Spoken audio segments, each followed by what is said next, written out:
नमस्कार विद्यार्थी मित्रों, 12th science physics chapter number 12 lecture number 7 lecture number 6 में આપણે ગાઈગર અને માર્સડન છે એના પ્રયોગ વિશે ચર્ચા કરી ગયા। હવે એ આધારિત આપણે અમુક દાખલાઓ છે એનો અભ્યાસ કરવો છે। દાખલા તરીકે થિયરીની અંદર આપણે વાત કરી કે ગાઈગર અને માર્સડનના પ્રયોગમાં આલ્ફા કણની ગતિ ઉર્જા 5.5 મેગા ઇલેક્ટ્રોન વોલ્ટના ક્રમની હતી। તો આલ્ફા કણ છે એ સોનાના વરખની, પહેલાં આપણે થિયરી આધારિત એક એક્ઝામ્પલ છે એ જોઈએ છીએ। સોનાના વરખના ન્યુક્લિયસથી અથવા સોનાના ન્યુક્લિયસથી લઘુત્તમ અંતર મારે ગણવું છે। હવે એમાં બે મુદ્દાઓ છે એ આપણે યાદ રાખવાના। પહેલાં આખી જે પ્રશ્નની પેટર્ન છે એ સમજીએ। તમને એવું કીધું છે કે આલ્ફા કણ છે એ આલ્ફા કણ 5.5 મેગા ઇલેક્ટ્રોન વોલ્ટના ક્રમની ગતિ ઉર્જા ધરાવે છે। હવે એ સોનાના વરખ તરફ જ્યારે ગતિ કરે છે ત્યારે આપણે કાલે કીધું એમ કે અમુક અંતર સુધી જ એ આલ્ફા કણ છે જઈ શકે છે। એમાં આપણે ત્યારે વાત કરી હતી કે ભાઈ લગભગ 10⁻14 મીટરના અંતર સુધી એ નજીક જઈ શકે છે, પછી એ અપાકર્ષણ અનુભવી અને પોતાનો માર્ગ છે એ બદલે છે। તો મારે એ કેટલા લઘુત્તમ અંતર સુધી સોનાના ન્યુક્લિયસ પાસે પહોંચી શકે છે એની ગણતરી કરવી છે। હવે પહેલું તો અહીંયા જે બાબત આપણે આપેલી છે એના ઉપરથી આપણે પહેલાં લખીએ કે ભાઈ ગતિ ઉર્જા આપેલી છે 5.5 મેગા ઇલેક્ટ્રોન વોલ્ટ। એને પહેલાં આપણે જૂલમાં રૂપાંતરિત કરી દઈએ, એટલે કે 5.5 મેગા માટે 10⁶ અને 1 ઇલેક્ટ્રોન વોલ્ટ એટલે 1.6 ગુણ્યા 10⁻19 જૂલ। એટલે જે ઇલેક્ટ્રોન વોલ્ટના ક્રમની ઉર્જા હતી એને આપણે શેમાં રૂપાંતરણ કરી દીધું? જૂલમાં। હવે માની લો કે આપણે ધારો કે લઘુત્તમ અંતર આર જેટલું છે, તો એ આર મારે ગણવાનો છે કે દાખલા તરીકે સોનાનું ન્યુક્લિયસ જે છે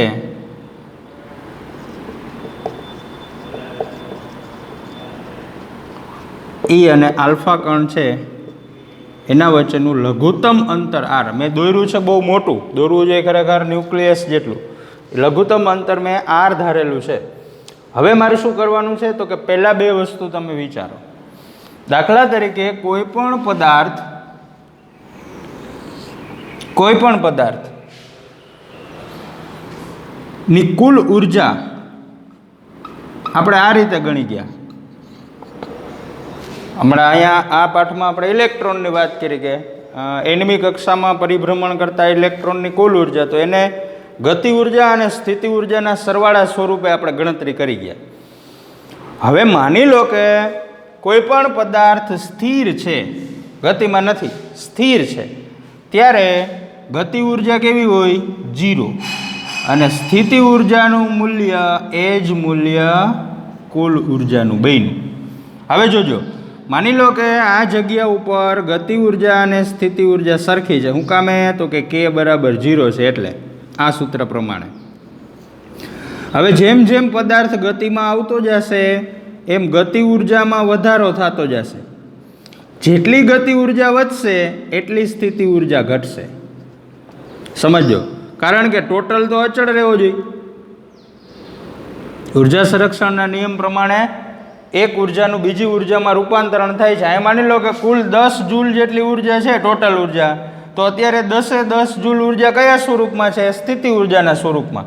હવે જેમ ગતિ પ્રાપ્ત કરશે એની પાસે કંઈક વેગ હશે, તો વેગ આધારિત 1/2mv² સૂત્ર પ્રમાણે એની પાસે જેટલી ગતિ ઉર્જા બનશે, માની લો કે એક સ્ટેપ પાસે અહીંયા 2 જૂલ જેટલી ગતિ ઉર્જા બની, તો સ્થિતિ ઉર્જા કેટલી હશે? તો કે 8 જૂલ। કારણ કે તો બેનો ટોટલ કેટલો થવો જોઈએ? 10 જૂલ જેટલો। જેમ જેમ તમે આગળ વધતા જશો એમ સ્થિતિ ઉર્જા ઘટતી જશે અને ગતિ ઉર્જા છે વધતી જશે। એક સમય એવો આવશે કે ગતિ ઉર્જાની કિંમત મહત્તમ બની જાય।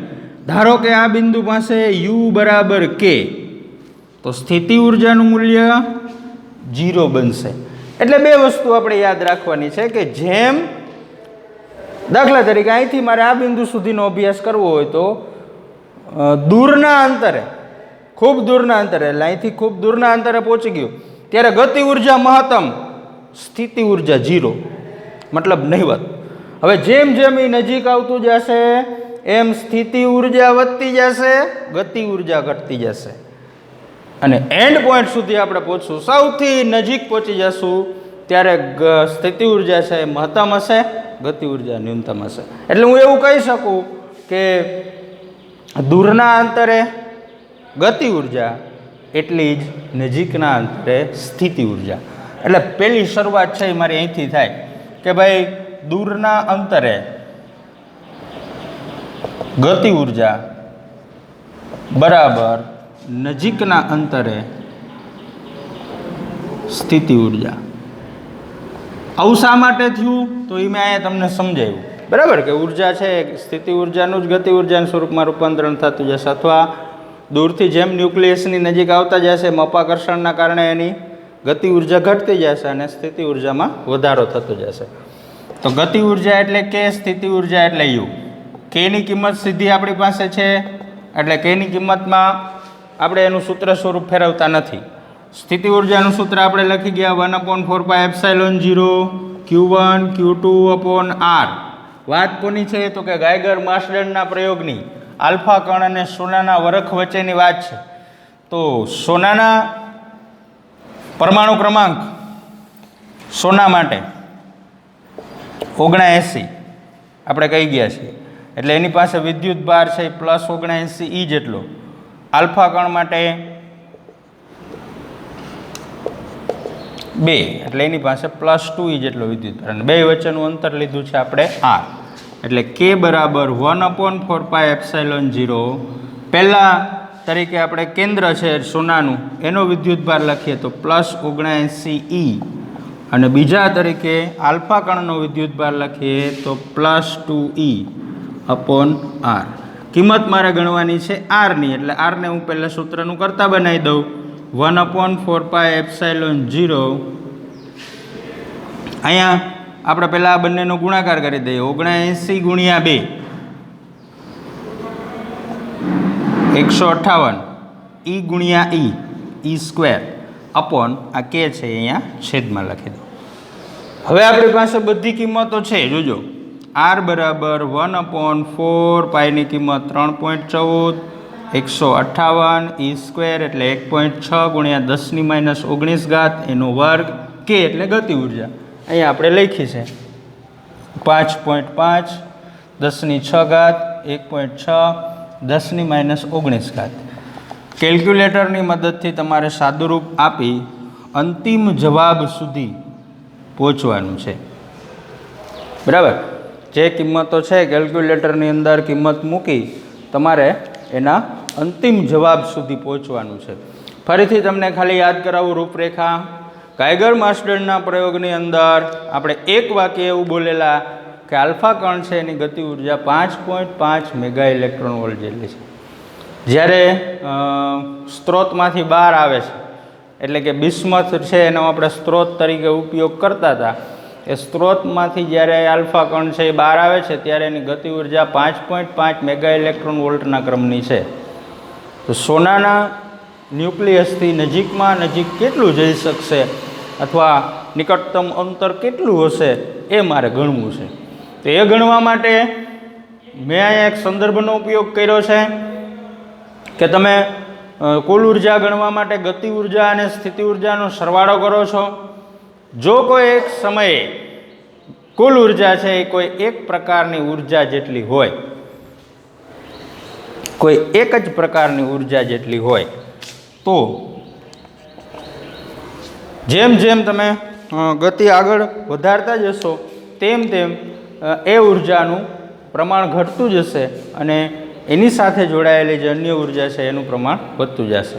એટલે કે જો દૂરના અંતરે ગતિ ઉર્જા છે જેમ જેમ નજીક આવતા જશો એમ ઘટતી જશે, એને અનુરૂપ એટલી ઉર્જા સ્થિતિ ઉર્જા સ્વરૂપે જોડાતી હશે. કુલ ઉર્જા છે એ અચળ રહેશે ઉર્જા સંરક્ષણના નિયમ પ્રમાણે. હવે મેં અંતર ધાર્યું, ધારો કે આલ્ફા કણ છે એ સોનાના ન્યુક્લિયસથી લઘુત્તમ r જેટલા અંતર સુધી જઈ શકે છે. તો મેં સમજવા માટે આકૃતિમાં આલ્ફા કણ અને સોનાનું ન્યુક્લિયસ દૂર દોરેલા છે. સોનાનો પરમાણુ ક્રમાંક 79 છે, એટલે એના ન્યુક્લિયસની અંદર +79 જેટલો ધન વિદ્યુત ભાર અને આલ્ફા કણના ન્યુક્લિયસની અંદર +2 જેટલો વિદ્યુત ભાર છે. હવે હમણાં મેં કીધું એમ કે દૂરના અંતરે ગતિ ઉર્જા બરાબર નજીકના અંતરે સ્થિતિ ઉર્જા, એટલે કે K બરાબર U. હવે આપણી પાસે ગતિ ઉર્જાની કિંમત છે એટલે એને 1/2 mv² ના સ્વરૂપમાં ફેરવવાની જરૂર નથી. ખાલી સ્થિતિ ઉર્જા છે એને વિદ્યુત ભારના સૂત્રના આધારે વર્ગીકૃત કરેલું છે. 1/4πε0 Q1 Q2/r. આ સૂત્રનો આપણે ઉપયોગ કરી ગયા છીએ. K બરાબર હવે આપણે કિંમત મૂકી છે 1/4πε0 Q1 તરીકે આપણે સોનાના ન્યુક્લિયસનો વિદ્યુત ભાર લખ્યો છે +79 E, અને Q2 તરીકે આપણે આલ્ફા કણના ન્યુક્લિયસનો વિદ્યુત ભાર લખ્યો છે +2 E, અને બે વચ્ચેનું અંતર r જ છે એટલે આરમાં કોઈ ફેરફાર કરેલો નથી. અહીંયા તમે કોઈ પણ અંતર છે એ પસંદ કરી શકો છો. હવે મારે કિંમત ગણવાની હતી r ની, એટલે મેં r ને સૂત્રનું કરતા બનાવેલું છે. r બરાબર 1/4πε0 પછી 79 ગુણ્યા 2 એટલે 158 E into E means E²/K. હવે કિંમતો આપણી પાસે બધી હતી, કિંમતો છે આપણે મૂકી દીધી. 1/4 પાઈની કિંમત 3.14, જે ε0 છે એની કિંમત આપણે અહીંયા લખી દઈએ 8.854 × 10⁻⁻12. 158 E એટલે 1.6 ગુણ્યા 10⁻⁻19, અને K ની કિંમત છે એ રકમમાંથી આપણે મૂકેલી છે. તો આ રીતે કેલ્ક્યુલેટરની મદદથી ખાલી જગ્યામાં જે જવાબ મળે છે એ તમારે લખવાનો છે. ચલો હમણાં આપણે ચર્ચા કરીએ એવો જ એક આપણા પાઠ્યપુસ્તકના ઉદાહરણનો દાખલો છે. પાઠ્યપુસ્તકનું ઉદાહરણ 12.2. રકમ એવી છે, ગાયગર માસ્ડેનના પ્રયોગમાં 7.7 મેગા ઇલેક્ટ્રોન વોલ્ટ ગતિ ઉર્જા ધરાવતો આલ્ફા કણ. જો આપણે હમણાં જે જોયું થિયરી આધારિત 5.5 મેગા ઇલેક્ટ્રોન વોલ્ટ ગતિ ઉર્જા હતી. હવે અહીંયા આપણે રકમમાં એવું કીધું છે કે 7.7 મેગા ઇલેક્ટ્રોન વોલ્ટ જેટલી એની પાસે ગતિ ઉર્જા છે. એ જ્યારે સોનાના ન્યુક્લિયસ તરફ આવે છે ત્યારે દિશા બદલે એ પહેલાં ક્ષણિક સ્થિર થાય છે. તો એ દિશા બદલાવે તે પહેલાં ક્ષણિક સ્થિર થાય તો એ સોનાના ન્યુક્લિયસથી કેટલો નજીકતમ હશે? નિકટતમ, નજીકતમ, લઘુત્તમ, ન્યૂનતમ, આ બધા શબ્દોનો મતલબ છે એક સમાન થાય છે. ઓકે, તો સેમ વસ્તુ છે એ આપણે આની અંદર વિચારવાની થઈ. મને ગતિ ઉર્જા આપેલી છે 7.7 મેગા ઇલેક્ટ્રોન વોલ્ટ. પહેલું કામ શું કરીશું? 7.7 મેગા ઇલેક્ટ્રોન વોલ્ટ છે એને હું જૂલમાં ફેરવી દઉં. તો મેગા માટે 10⁶, 1 ઇલેક્ટ્રોન વોલ્ટ એટલે 1.6 ગુણ્યા 10⁻⁻19 જૂલ. ચલો, ગતિ ઉર્જા છે એ જૂલમાં રૂપાંતરણ થઈ ગઈ. હવે મારે અંતર ધારવું પડશે. ધારો કે આલ્ફા કણ સોનાના ન્યુક્લિયસથી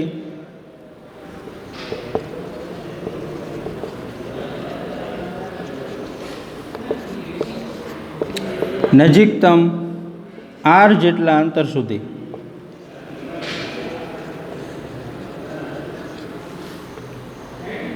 જઈ શકે છે. બે વચ્ચેનું અંતર છે આપણે કેટલું લીધું? r. એટલે સેમ આકૃતિ વિચારી શકાય. આ સોનાનું ન્યુક્લિયસ, આ આલ્ફા કણ, બે વચ્ચેનું અંતર આપણે લીધું છે r. દોરેલા છે દૂર, એટલા દૂર દોરી ન શકાય, સમજવા માટે આપણે દૂર દોરેલા છે. ફરીથી અહીંયા આપણે એક વિદ્યુત ભાર સોનાના ન્યુક્લિયસનો એટલે +79 E, એક વિદ્યુત ભાર આલ્ફા કણના ન્યુક્લિયસનો એટલે +2 E. હવે હમણાં જે આપણે મુદ્દાનો ઉપયોગ કર્યો હતો કે જેમ જેમ તમે દૂરથી નજીક આવતા જશો ન્યુક્લિયસ તરફ એમ ગતિ ઉર્જામાં ઘટાડો થતો જશે અને સામે સ્થિતિ ઉર્જામાં વધારો થતો જશે. એટલે વધારા ઘટાડા સ્વરૂપની વાત છે. એના માટે આપણે હમણાં લખ્યું કે દૂરના અંતરે ગતિ ઉર્જા બરાબર નજીકના અંતરે સ્થિતિ ઉર્જા, ગતિ ઉર્જા માટે કે, સ્થિતિ ઉર્જા માટે યુ. કેની કિંમત આપણી પાસે સીધી છે એટલે યુને જ આપણે વિસ્તૃત કરીએ છીએ 1/4πε0 Q1 Q2 upon R. K is equal to 1/4πε0 Q1 તરીકે આપણે કોઈ બી વિદ્યુતભાર લઈ શકાય, અંતે આપણે ગુણાકાર જ કરવાનો છે, પ્લસ 79E. Q2 તરીકે આલ્ફા કણ એટલે પ્લસ 2E અપોન 2 વચ્ચેનું અંતર આપણે આર જ રાખ્યું છે. Okay, K is equal to 1/4πε0, બંનેનો ગુણાકાર કર્યો હમણાં જ આપણે 158 E ઇન્ટુ E એટલે E સ્ક્વેર અપોન R. આરને સૂત્રનું કરતા બનાવું કારણ કે મારે બે વચ્ચેનું લઘુત્તમ અંતર ગણવું છે R. તો R is equal to 158 into E square upon 4πε0 અને K છે અહીંયા છેદમાં આવી ગયો. હવે હું એની અંદર કિંમત છે મૂકતો જાઉં છું. 158 E એટલે ઇલેક્ટ્રોનનો વિદ્યુતભાર 1.6 × 10⁻19 કુલમ એનો સ્ક્વેર, 4 પાઈ એટલે 3.14, ε0 શૂન્યાવકાશની પરમિટિવિટી 8.85 4 10⁻12 અને K અહીંથી આપણે રકમમાંથી લખી દઈએ 7.7 10⁻6 1.6 10⁻19. આગળના દાખલાની જેમ અંતિમ જવાબ કેલ્ક્યુલેટરની મદદથી તમારે લખવાનો છે અને છેલ્લે એક આપણે લાઈન લખી દઈશું કે આલ્ફા કણ છે એ સોનાના ન્યુક્લિયસથી નજીકતમ જે જવાબ આવે એટલા મીટર જઈ શકશે, એનાથી વધારે નજીક જઈ શકશે નહીં. ફરીથી ઉદાહરણ 12.2, ગાયગર માસ્ટરના પ્રયોગમાં 7.7 મેગા ઇલેક્ટ્રોન વોલ્ટ ઉર્જા ધરાવતો આલ્ફા કણ ક્ષણિક સ્થિર થઈ તેની દિશા ઉલટાવે તે અગાઉ, દિશા બદલે છે એની પહેલાં, સોનાના ન્યુક્લિયસથી તેનું નજીકતમ અંતર કેટલું હશે? બરાબર, એટલે લઘુત્તમ અંતર, ન્યૂનતમ અંતર, નિકટતમ, નજીકતમ, બધા શબ્દોના મતલબ છે એક સમાન થાય છે. હવે રકમ ઉપરથી આપણે લખતા ગયા તો ગતિ ઉર્જા આલ્ફા કણની આપેલી હતી 7.7 મેગા ઇલેક્ટ્રોન વોલ્ટ. એટલે 7.7 મેગા ઇલેક્ટ્રોન વોલ્ટ છે એનું પહેલું કામ આપણે જૂલમાં રૂપાંતરણ કરવાનું કરેલું છે, એટલે એને આપણે જૂલમાં કન્વર્ટ કરેલા છે. 7.7 મેગા માટે 10⁻6 અને 1 ઇલેક્ટ્રોન વોલ્ટ બરાબર 1.6 × 10⁻19 જૂલ. પછી આપણે અંતર ધાર્યું કે ધારો કે આલ્ફા કણ છે સોનાના ન્યુક્લિયસથી નજીકતમ R જેટલા અંતર સુધી જઈ શકે છે. આકૃતિ સમજૂતી માટે દોરેલી છે, જરૂર નથી. ઓકે, હવે આપણે સ્થિતિ ઉર્જા ગણવા માટે બે વિદ્યુત ભારની જરૂર પડે એમ છે, Q1 અને Q2 સૂત્રની અંદર આવશે, હમણાં આગળ જોયું એટલા માટે. તો આપણે Q1 તરીકે કોઈ પણ સોનું અથવા આલ્ફા કણનો વિદ્યુત ભાર, તો આપણે Q1 તરીકે સોનાના ન્યુક્લિયસનો વિદ્યુત ભાર પસંદ કરેલો છે. સોનાનો પરમાણુ ક્રમાંક છે 79, એટલે એની અંદર +79 E જેટલો ધન વિદ્યુત ભાર છે. સેમ રીતે Q2 તરીકે આપણે આલ્ફા કણ છે એનો વિદ્યુત ભાર પસંદ કરેલો છે. આલ્ફા કણનો વિદ્યુત ભાર +2E. પછી હમણાં આગળના દાખલાની અંદર જોયું એ પ્રમાણે દૂરના અંતરે જેટલી ગતિ ઉર્જા છે એટલી નજીકના અંતરે સ્થિતિ ઉર્જા હશે, કારણ કે દૂરથી જેમ નજીક આવતું જશે આલ્ફા કણ એમ એની ગતિ ઉર્જા ઘટતી જશે, અને જેટલી ગતિ ઉર્જા ઘટશે એ બધી ગતિ ઉર્જા છે એ સ્થિતિ ઉર્જાના સ્વરૂપમાં રૂપાંતરણ પામતી હશે, જેથી કરી અને કુલ ઉર્જા છે એ સમાન રહેશે, અચળ રહેશે. એટલે કે ગતિ ઉર્જાનો સિમ્બોલ K, સ્થિતિ ઉર્જાનો symbol U. K is equal two U. કેની કિંમત છે આપણી પાસે, એટલે આપણે ખાલી સૂત્ર છે એ કોનું લખ્યું છે? સ્થિતિ ઉર્જાનું. સ્થિતિ ઉર્જાના સૂત્રમાં 1/4πε0 Q1 Q2 upon R. હવે આપણે Q1 અને Q2 છે એની કિંમતો છે મૂકેલી છે. 1/4πε0 Q1 +79E Q2 +2E upon R. હવે 79 × 2 એટલે 158, એટલે કે બરાબર 1/4πε0 158 E into E means E² upon R. હવે આપણે આરને સૂત્રનો કરતા બનાવીએ એટલે સૂત્ર શું બન્યું 158 E² અપોન 4πε0 ઇન્ટુ કે. હવે કિંમતો જે આપણી પાસે છે બધી કિંમતો છે એની અંદર મૂકી દઈએ એટલે આર બરાબર 158 ઈની જગ્યાએ 1.6 ગુણ્યા 10⁻19 એનો સ્ક્વેર છેદમાં 4π એટલે 4 ગુણ્યા 3.14 ε0 એટલે 8.85 4 ઇન્ટુ 10⁻12 અને ગતિ ઉર્જા છે આપણી પાસે 7.7 ગુણ્યા 10⁶ એને ગુણ્યા 1.6 ગુણ્યા 10⁻19.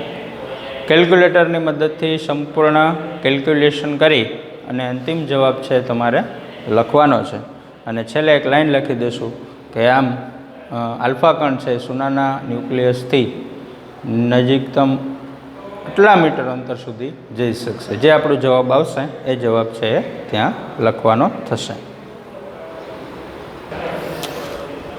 હવે આપણે હાઇડ્રોજન પરમાણુ છે એના માટે ઉર્જા સ્તર બનાવતા શીખીએ.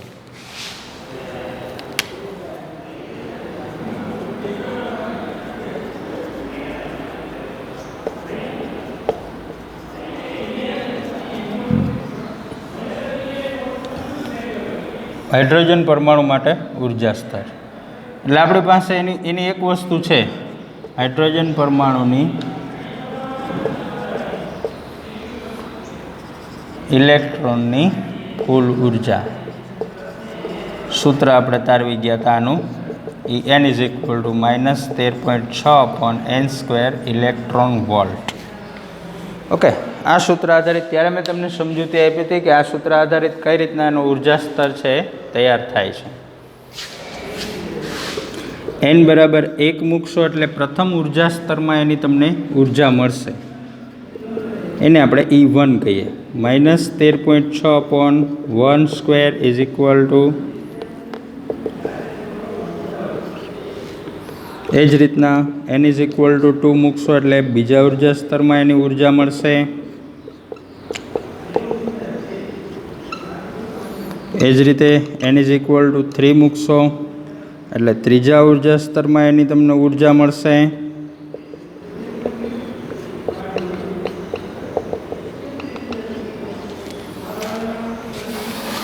n બરાબર 4 મૂકશો એટલે ચોથા ઉર્જા સ્તરમાં તમને એની ઉર્જા મળશે.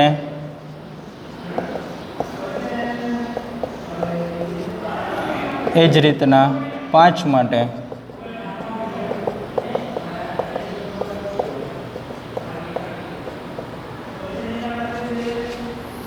એ જ રીતના છેલ્લી કક્ષા એટલે ઇન્ફિનિટિવ માટે છેલ્લો ઉર્જા સ્તર એ ઇન્ફિનિટિવ 1/∞ એટલે 0. છેલ્લા ઉર્જા સ્તરમાં એની ઉર્જા 0 ને અહીંયા 1 નો વર્ગ 1 થાય એટલે ઉર્જા મળશે -13.6 ઇલેક્ટ્રોન વોલ્ટ. હવે આના આધારે તમે ઉર્જા સ્તર છે બનાવી શકો. જો n બરાબર 1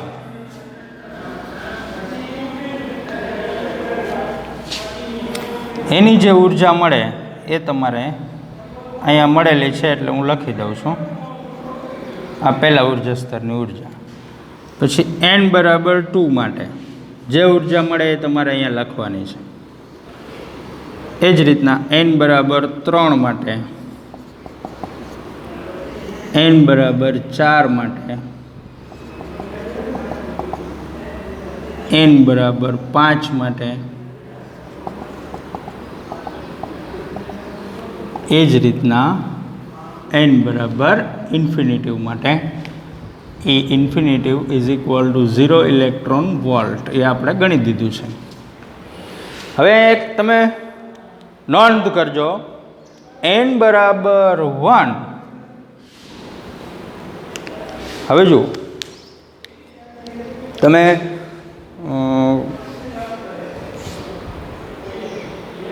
દક્ષિણ ગુજરાત બાજુ જાઓ તો 3 માળનું બિલ્ડિંગ હોય તો એની દ્રષ્ટિએ તમારું બિલ્ડિંગ 2 માળનું છે. કારણ તો કે સૌથી નીચેનો માળ છે એ માળ ગણાતો નથી, એને આપણે ગ્રાઉન્ડ ફ્લોર તરીકે ઓળખીએ છીએ, ભોંયતળિયું. ભોંયતળિયું અથવા ગ્રાઉન્ડ ફ્લોર તરીકે ઓળખીએ છીએ. ગ્રાઉન્ડ ફ્લોરની ઉપરનો જે માળ છે પહેલો માળ, એની ઉપર જે માળ છે બીજો માળ, એટલે તમારું 3 માળનું બિલ્ડિંગ એ દ્રષ્ટિએ 2 માળનું બિલ્ડિંગ ગણાય. ગ્રાઉન્ડ ફ્લોર એવી જ રીતના હાઇડ્રોજનના ઉર્જા સ્તરની અંદર n બરાબર 1 એટલે કે પ્રથમ ઉર્જા સ્તર ધરા સ્થિતિ તરીકે ઓળખાય છે. ગ્રાઉન્ડ ફ્લોર ધરા સ્થિતિ, ધરા સ્થિતિ અથવા ધરા અવસ્થા. પછીથી ઉત્તેજિત અવસ્થાઓ ચાલુ થાય. આ પ્રથમ ઉત્તેજિત અવસ્થા, આ દ્વિતીય ઉત્તેજિત અવસ્થા, આ ત્રીજી ઉત્તેજિત અથવા તૃતીય ઉત્તેજિત અવસ્થા, આ ચતુર્થ ઉત્તેજિત અવસ્થા અથવા ચોથી. એવી રીતના ક્રમશઃ ઉત્તેજિત અવસ્થાઓ છે એના નામકરણ કરેલા છે.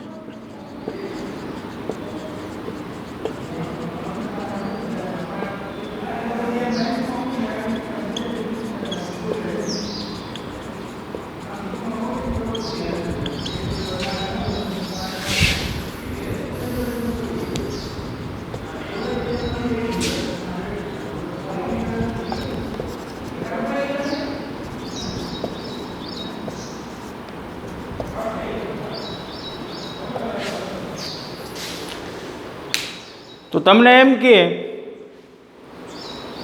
ત્રીજી ઉત્તેજિત અવસ્થા માટે અથવા તો તૃતીય ઉત્તેજિત અવસ્થા માટે, એટલે તૃતીય શબ્દ તમે સાંભળી જાઓ ને n બરાબર 3 મૂકી દો અહીંયા, તો તમારો જવાબ ખોટો પડે. તૃતીય ઉત્તેજિત અવસ્થા n બરાબર 1 એટલે ધરાસ્થિતિ છે. પછી પ્રથમ ઉત્તેજિત અવસ્થાની શરૂઆત ક્યાંથી થાય છે? તો કે n બરાબર 2 થી. તો તૃતીય ઉત્તેજિત અવસ્થા એટલે n બરાબર 4 મૂકવાના થાય તમારે. કારણ તો કે n બરાબર 1 છે તો ધરાસ્થિતિ છે, ગ્રાઉન્ડ ફ્લોર છે. તમારે શબ્દ ઉપરથી યાદ રાખવાનું છે. તમને એમ કીધું કે પ્રથમ ઉત્તેજિત અવસ્થા, તો ઉત્તેજિત અવસ્થાની શરૂઆત n બરાબર 2 થી થાય છે.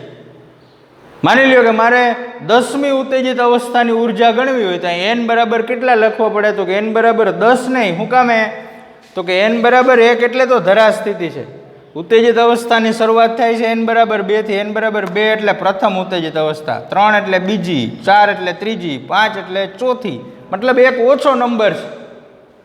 તો તમારે 10મી ઉત્તેજિત અવસ્થા ગણવી હોય તો n બરાબર 1 વધારે હોય, એટલે કે n બરાબર 11 મૂકવા પડે, તો તમને 10મી ઉત્તેજિત અવસ્થાની ઉર્જા મળે. એટલે અહીંયા માત્ર આપણે એટલી જાણકારી, પછી આના મદદથી આપણે ઉત્તેજિત અને આયનીકરણ સ્થિતિમાનનો અભ્યાસ કરવો છે. એટલે જો નામ તમને યાદ નહીં હોય તો તમે થોડુંક મુશ્કેલી અનુભવશો. આપણે અહીંયા કેટલું યાદ રાખવાનું છે? તો કે n બરાબર 1 એટલે ધરા અવસ્થા, પછી n બરાબર 2 થી ક્રમિક પ્રથમ, દ્વિતીય, તૃતીય, ચતુર્થ ઉત્તેજિત અવસ્થાઓ છે એની શરૂઆત થાય છે. કેવી રીતના એનો આખો ઉર્જા સ્તર રચાય છે? તો કે એની કુલ ઉર્જાના સૂત્રની મદદથી. એટલે કુલ ઉર્જાનું સૂત્ર આવડતું હોય તો ઉર્જા સ્તર છે આપણે શાંતિથી આરામથી તૈયાર કરી શકીએ. એની ઉર્જા ગણવા માટે એમાં 1 મૂકો, 2 મૂકો, 3 મૂકો, એટલે જે તે ઉર્જા સ્તરની તમને ઉર્જા આપે છે. એ ઉર્જા તમારે અહીંયા લખવાની છે. અહીંયા ગણતરી કરશો એના આધારે એના જે જવાબો મળે એ તમારે આ ઉર્જા સ્તરની અંદર લખવાના છે. નેક્સ્ટ લેક્ચરની અંદર આપણે આના આયનીકરણ અને ઉત્તેજિત સ્થિતિમાન વિશે અભ્યાસ કરવાના છીએ. એટલે આ જે છેલ્લો મુદ્દો આપણે લીધો છે હાઇડ્રોજન પરમાણુ માટેનો ઉર્જા સ્તર, એ તમારે ખાસ યાદ રાખવાનો છે. આપણે જે આજે ગાયગર માર્શડેનના પ્રયોગ આધારિત 2 દાખલાઓ અને હાઇડ્રોજન પરમાણુનું ઉર્જા સ્તર એ સેટ નોટની અંદર નોંધ કરવાની છે. અને હોમવર્કની અંદર પણ આજે બંને દાખલાઓમાં અંતિમ જવાબ બાકી રાખ્યા છે, એ કેલ્ક્યુલેટરની મદદથી ગણીને પૂરા કરવાના છે. તેમજ જે હાઇડ્રોજન પરમાણુના ઉર્જા સ્તરો માટેની ખાલી જગ્યાઓ છે એ કેલ્ક્યુલેટરની મદદથી ગણી અને પૂર્ણ કરવાની છે. મિત્રો, આ છેલ્લો મુદ્દો જે છે એની અંદર ખાસ ધ્યાન આપજો, કારણ કે આના આધારિત હજી આપણે 2 થિયરી છે એનો અભ્યાસ કરવાનો છે. આ લેક્ચરમાં આપણે અહીંયા સુધી રાખીએ. Thank you.